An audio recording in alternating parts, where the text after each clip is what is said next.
Ito pala ang magandang ugali ni Kuya Jomar na gustong-gusto ni Carla, ano kaya yun? Pero bago po natin pag-usapan ang kwento natin ngayon ay nais ko po muna kayong lahat batiin ng isang mapagpalang araw para sa ating lahat at shout out sa lahat ng bumubuo ng Team Kalingap lalong-lalo na kay Kalingap Rab at sa tambalang Jom Carl.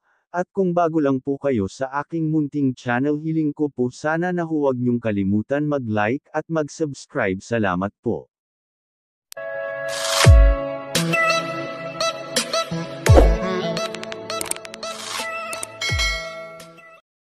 Sa video natin ngayon ay pag-usapan po natin kung ano-ano ang nagustuhang ugali ni Carla kay Kuya Jomar at ito ang pagiging gentleman nito sa kanya at isa pa mabait at mapagmahal din si Kuya Jomar hindi lang kay Carla kundi pati na rin sa kanyang mga kasama sa Team Kalingap at lalong-lalo na sa kanyang magulang at mga kapatid.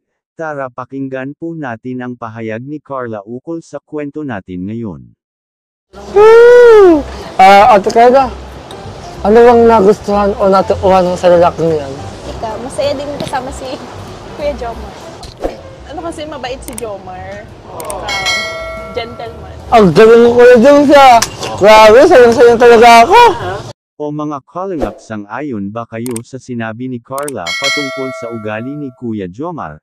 Please comment down below at pag-uusapan natin yan sa susunod na video and don't forget to subscribe Kalingap Rab, Kuya Jomar Vlogs at ang ama ng Kalingap Val Santos Matubang.